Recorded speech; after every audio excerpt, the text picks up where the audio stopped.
دونوں سائڈ کی جو سٹوریز ہوتی ہیں وہ آپس میں بڑی کلیش کر رہی ہوتی ہیں, اور اس کے جواب میں پھر ہمیں کہا جاتا ہے کہ دیکھیں حقائق نہیں بتائے جا رہے.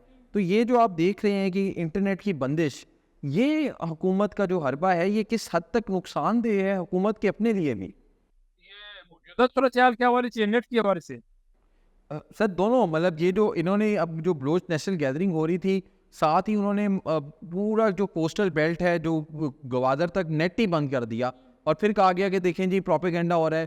مطلب ایک سائڈ نے تو اپنی آواز بتا دی, پریس ریلیز بھی آ گئی, ان کی پریس ریلیز چل بھی گئی, لیکن جو بلوچ نیشنل گیدرنگ BYC والے ہیں, بلوچ جنگجاتی کمیٹی والے, ان کا موقف نہیں آ سکا. کسی ایک شخص کو موقف دینے سے روکنا آپ سمجھتے ہیں کس حد تک غلط ہے؟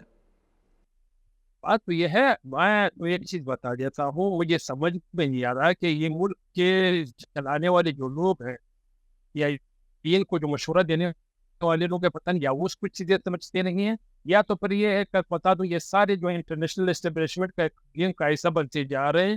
جو اس وقت دنیا کے اندر چائنا اور امریکہ کا جو ایشو چل رہا ہے, یقیناً اس میں کوئی انوالومنٹ ضرور ہوگی, لیکن بات یہ ہے کہ آپ نے اگر یہاں پر میں اپنی مفادات کے, اپنے لوگوں کی مفادات کا خیال نہیں رکھیں گے تو کوئی بھی آپ کی مفادات پر آپ کے ملک کی مفادات کا خیال نہیں رکھا جائے گا.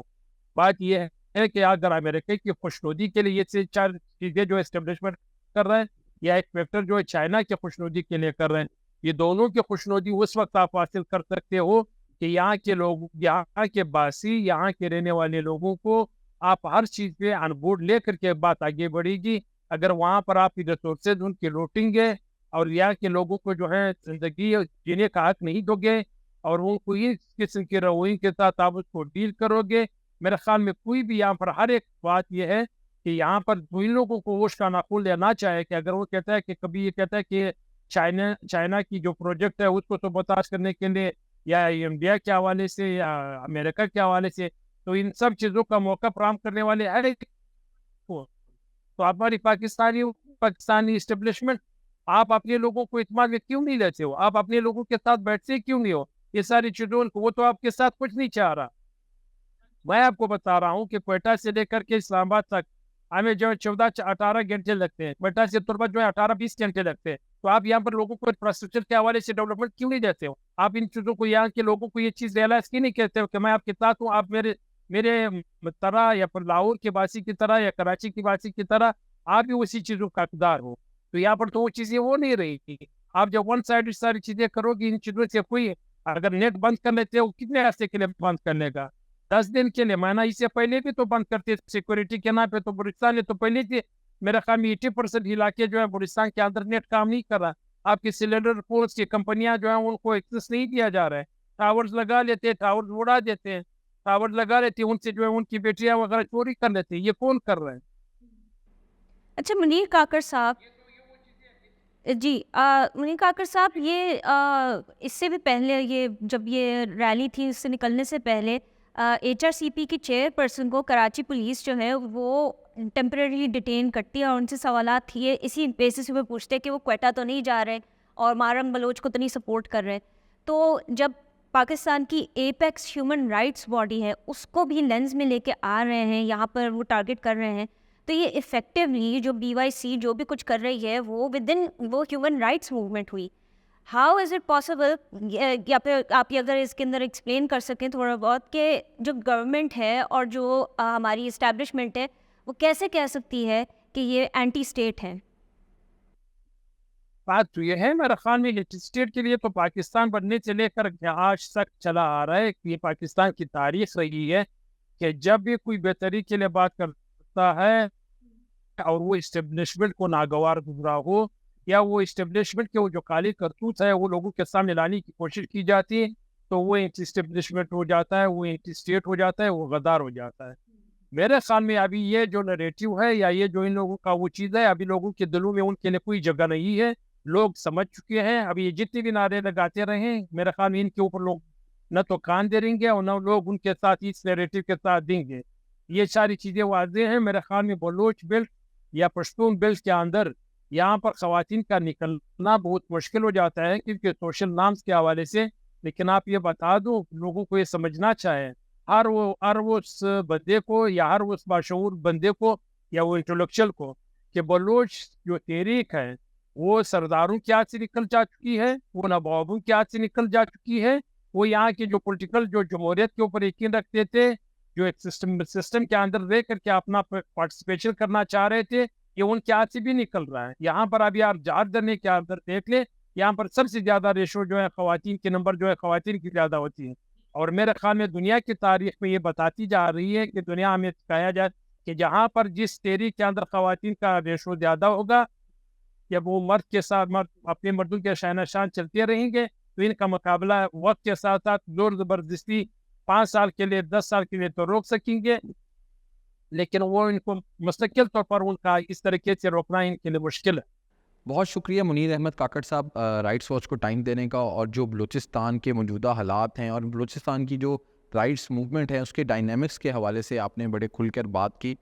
ناظرین, جاتے ہوئے ہم آپ کو ایک اور خبر آج آپ کے ساتھ شیئر کر دیں, اور وہ ہے کہ چکوال میں ایک صحافی ہیں ایک مقامی اخبار سے وابستہ, انہوں نے کچھ سٹوریز کی تھی احمدیہ کمیونٹی کے حوالے سے, اور ان کو ان سٹوریز کرنے کی پداش میں ایک مذہبی تنظیم کی طرف سے دھمکیاں دی جا رہی ہیں, ان کو قتل کرنے کا مطالبہ کیا جا رہا ہے, جو کہ یقیناً بہت افسوسناک بات ہے.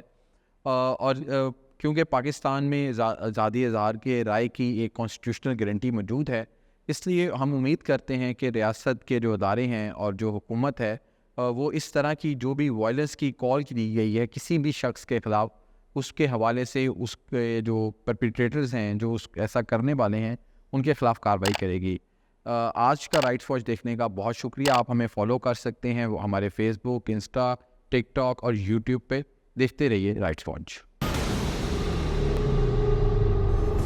آپ کی خبر آپ کی آواز voicepk.net